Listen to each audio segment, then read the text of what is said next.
This video is brought to you by Squarespace. Squarespace is an all-in-one platform for building your brand and growing your business online.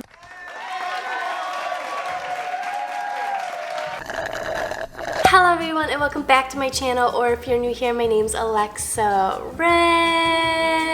And welcome to another video. Welcome to my monthly wrap-up. These are my favorite types of videos to film on my channel alongside my monthly TBRs, which stay tuned for that. Those videos usually come right after these ones. So also just a little disclaimer for today's video. I'm not feeling too hot, guys. I'm very congested right now, which is super gross, but please bear with me for today's video. I really wanted to film this. I love sitting down and talking about all the books I read in the month. I can't believe it is already the end of August. Summer is already over, which is so crazy to me. Where did summer go? Like, time has flown by so fast. We are heading into fall in the new school semester. Life is getting crazy. We are coming up on my wedding date, which is October 7th. Everything is literally around the corner. It's crunch time. For today's video, we are going to be talking about the 5 amazing books I read in the month of August. In my August TBR video, I had shared so many fun and cute summer reads with you guys that I was planning on reading for the month of August to wrap up summer, and that did not happen. I did not end up reading that many summer reads. Instead, I wound up reading a lot of books I had planned to read in the fall. I couldn't wait. For some reason, I was just looking at these books on my bookshelf and I was just like, I need to read them now. I even have a book series in here that I wound up reading. I read book 1 and I immediately had to keep going with the series. So I have some amazing books to share with you guys today. These are some of my favorite reads of 2022. I'm so excited to be sharing them with you. So without further ado, let's jump in to the video. Before we jump in to my monthly wrap up, I just want to take a moment to thank the sponsor of today's video, which is Squarespace. Squarespace makes it super easy for creators and educators to monetize their content in a way that fits their brand. You guys already know from previous videos of mine that I am absolutely obsessed with Squarespace. I recently created my own website through Squarespace to make my own book blog, which is absolutely amazing. Basically, what I use it for is to rate and review all the books I've recently read. I also use it as a tracker to track all the books I've read this year, and it's just super fun having my own little book blog to share my thoughts and opinions on, because I know that sometimes when I'm doing videos, I'll ramble on about a book, but I'll still miss like some of the most important points about it. So I created a website where I can put all my thoughts and opinions down for you guys. It's just a super fun and easy place to go to get all my extra book related content that you might not see over on my YouTube or my Instagram. Squarespace has really helped me out with making the perfect website that fits my aesthetic, fits my brand, and just make my book blog look perfect. With member areas, you're able to unlock a new revenue stream for your business, as well as free up time in your schedule by selling access to gated content like classes, online courses, or newsletters. You're also able to gain powerful insights into who's visiting your site, as well as how they're interacting with your content, which I think is so cool. I love seeing where everyone's coming from, what type of content you guys are liking, and what type of content you're not liking. It just really helps me out as a creator to see what's doing well and what's not doing well, and how I can make things better for you. The analytics tools include page views, traffic sources, time on site, most read content, audience geography, and more. And then of course, my favorite part about Squarespace is that I'm able to link my social media accounts directly on my website. So you guys can click directly on my social media icons on my website and it will take you to those social medias. I just love that feature so much because everything is in one place. It's super organized and it's just super easy for you guys to access. So you guys can go check out all my other book related content across all my social medias. Squarespace makes it super easy for you guys to find all my social medias, all my other book related content right there on my Squarespace page. You guys can head over to squarespace.com for a free trial, and when you're ready to launch, you can go to squarespace.com/AlexaRaye to save 10% off your first purchase of a website or domain. Thank you so much again to Squarespace for sponsoring today's video, and without further ado, let's jump in to my monthly wrap up. Starting with the first book I read in the month of August, It Happened One Summer by Tessa Bailey. I actually carried this book over from July. I had only read like a third of the book in July, so I wanted to finish it up in August. And I have to say, going into this book, I was a little bit nervous. Tessa Bailey was a new author for me, and although I've heard like really good things about her, I've also heard like really bad things about some of her books, so I was definitely really nervous going into this. I made it about 100 pages in, and it's definitely a slower read, and I was just really nervous. It wasn't grabbing my attention, but I kept pushing. A lot of people have told me that her books are typically slower reads, but if you just keep going, they get so good, and I'm so happy I kept reading after the 100 pages because I absolutely fell in love with this book, with Piper and Brendan's story. It was so freaking good. I didn't think I would like this story at all because it's about like some Hollywood rich girl and a sea captain from Washington. I didn't know what to expect. It sounded like such a weird story. During the first 100 pages, I was getting so nervous because it was going so slow, and I'm usually not into like really slow reads. And then guys, I swear, after the 100 pages, it literally took off, and it was so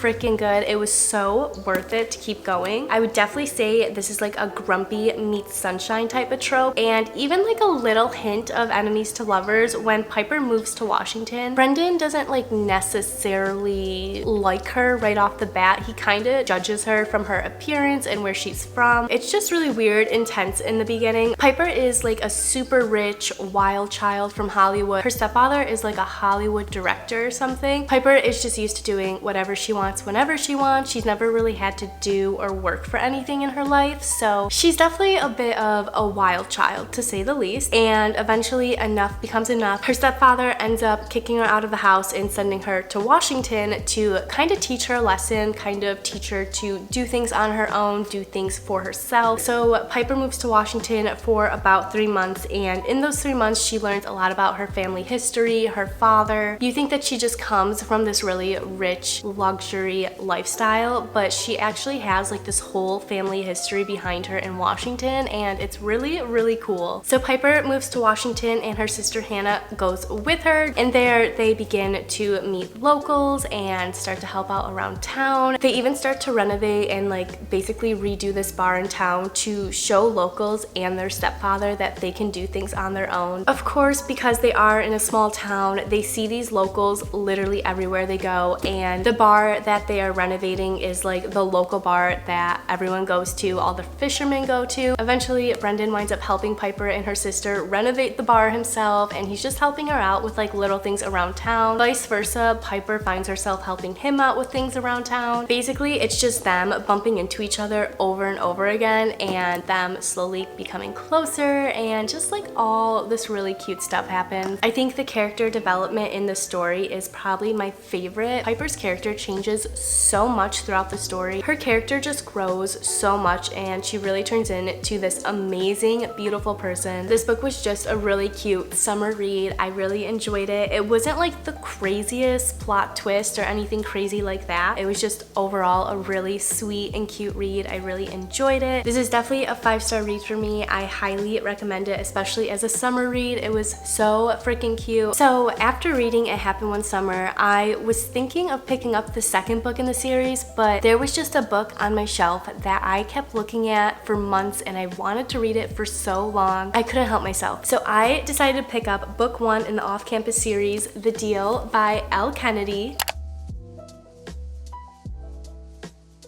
I originally was trying to save this for like September or October because it takes place in college and it's like a college hockey romance.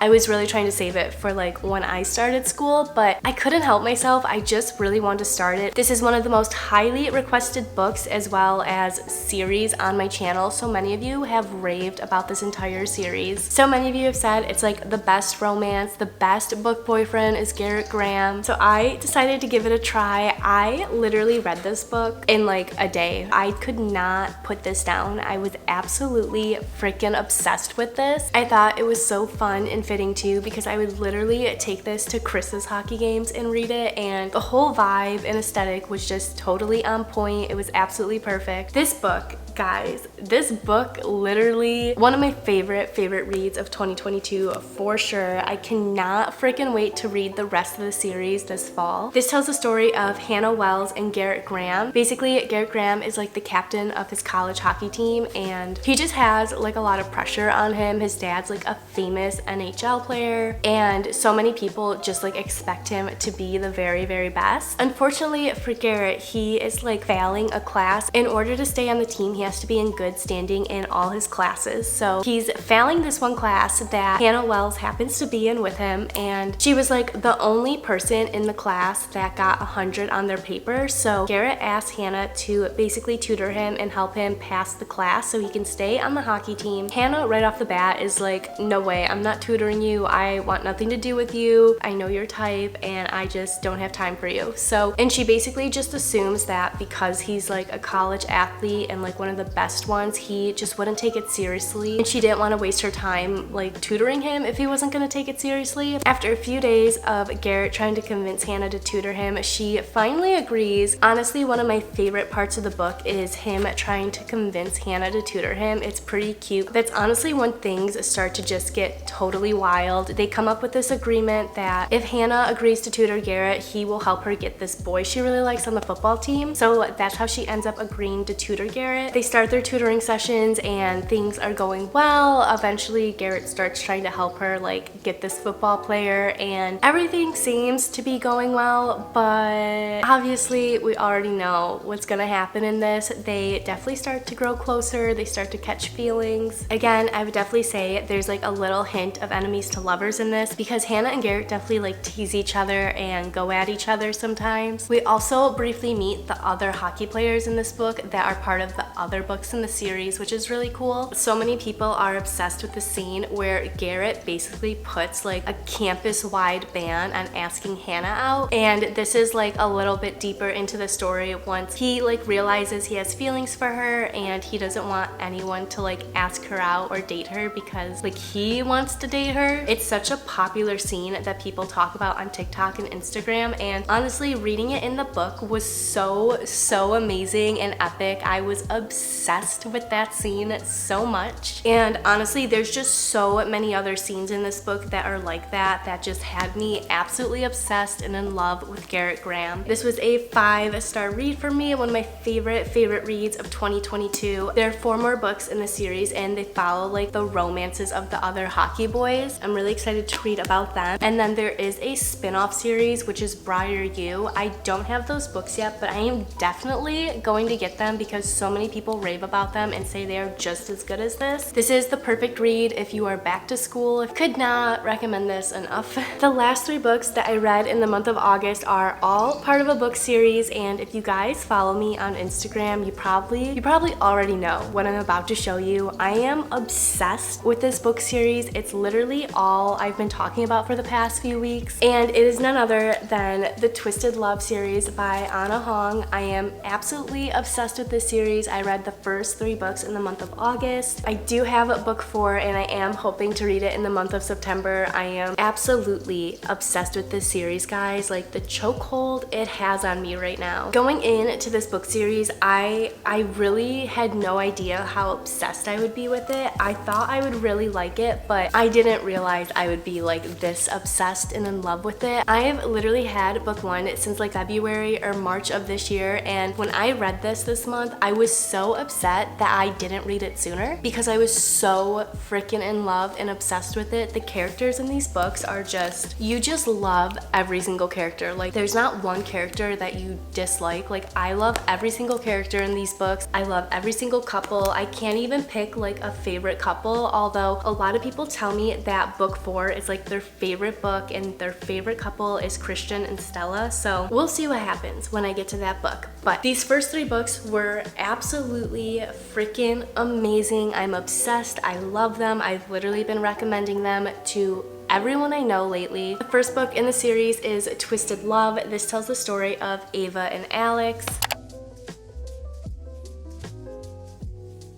I literally read this book in one sitting. It was so good. If you take anything away from this video, please take this series because it is absolutely amazing. So this tells the story of Ava and Alex. Ava is in college and Alex is the best friend of Ava's older brother, Josh. Ava and Alex don't they don't like each other, they don't get along. It's definitely an enemies to lovers trope. Basically what happens is Josh is going away on a trip and he asks Alex to look over Ava while he's gone. He's like very protective of his little sister just because they don't really have like their family or parents present in their lives. So he asks his best friend Alex to look over Ava, take care of her. He trusts Alex with literally everything, so that's why he asked him. I would say that like in this book, the enemies to lovers trope isn't that strong. They like hate each other probably for like a few chapters and then it's like out the window, okay? But I really love this book. I enjoyed it. It's some of my favorite characters, so I don't really mind that, but I know for some people that's like not their favorite. I don't even know what Alex does. I know he's like the CEO of his own company. He's like a billionaire. And then Ava is just like a college student. While Josh is gone, they slowly grow closer to each other. Obviously, we already know what happens. We just kind of watch as their love story unfolds. The plot twist in this book, I was not ready for. Like that literally hit me like a bus. That was the craziest plot twist. I did really like it though. I thought it was so interesting how they like turned everything around. It was one of those books that I absolutely 100% thought I knew what was gonna happen, and then the plot twist hit and I was like, wow, that's not what I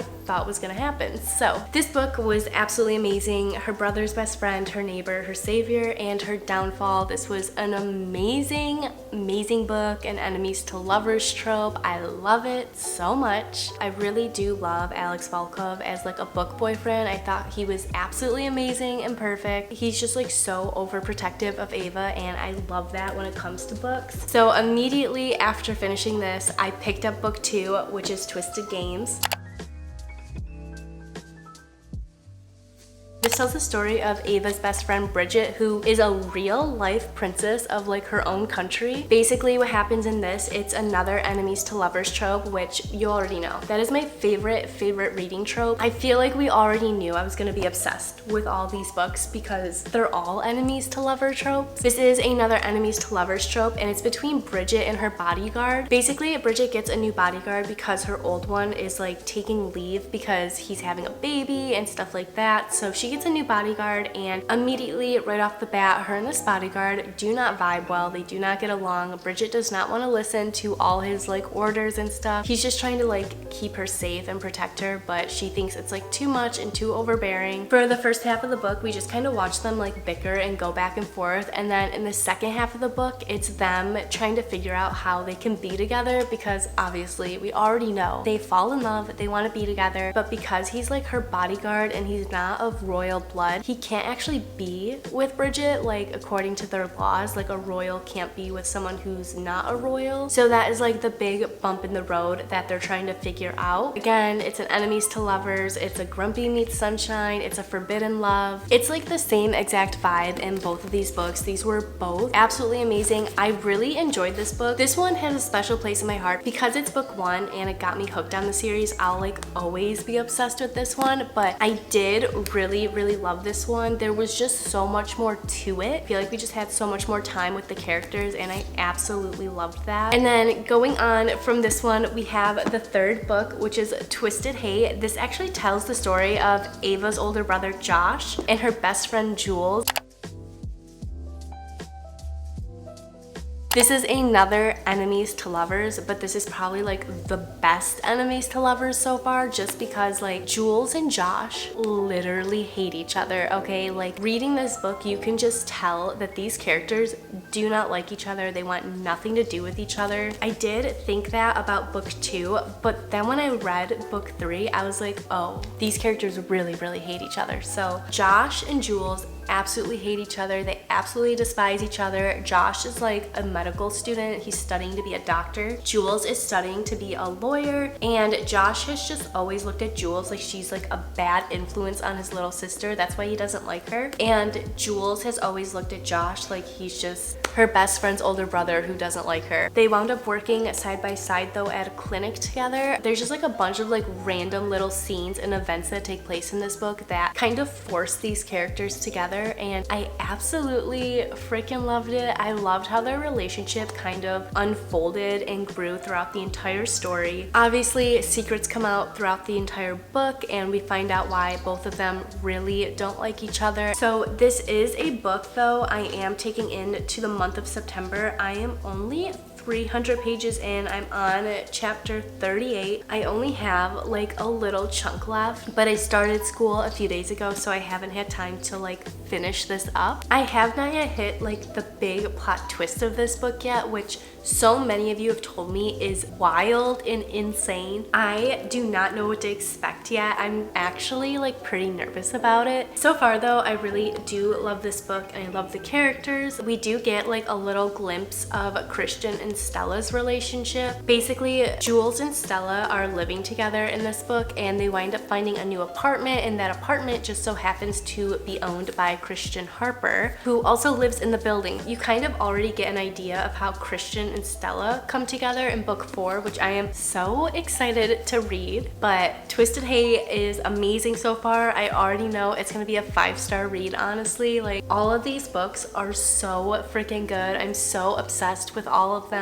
The Twisted series is absolutely amazing. I am going to be doing like a whole video related to this series and talking about it, so definitely stay tuned for that. But yeah, these are all the books I've read in the month of August. Again, these are some of my favorite reads of 2022. I could not be happier. Okay guys, that is all for my monthly wrap up. I hope you enjoyed it. I hope you had fun. If you saw any books in this video that you've also read, comment down below what your thoughts and opinions are on them. These are all book recs from you guys, so thank you so very much. Like I mentioned earlier, some of the books I read this month are literally my favorite books of 2022. Like, I am obsessed with the Twisted series. I'm obsessed with the Off-Campus series. These books are literally amazing. I can't wait to continue the series and keep reading and see what happens. I absolutely loved all the books I read in the month of August. It was such a good reading month. These are the 5 books that I read in the month of August. They were all amazing. They were all 5-star reads. I could not recommend these books enough. If you like this video, don't forget to give it a big thumbs up because it really helps me out, lets me know that you like these types of videos. You like my monthly wrap-ups, my monthly TBRs, my bookstore vlogs, and just all that really fun book-related content. And then of course, don't forget to subscribe down below if you'd like to see more of me. Sometimes I post more than once a week, more than twice a week, just kind of depends on the week and how crazy my life is. It's basically free entertainment every single week, so you might as well subscribe. I hope you guys have a wonderful rest of your day, and I'll see you in my next video.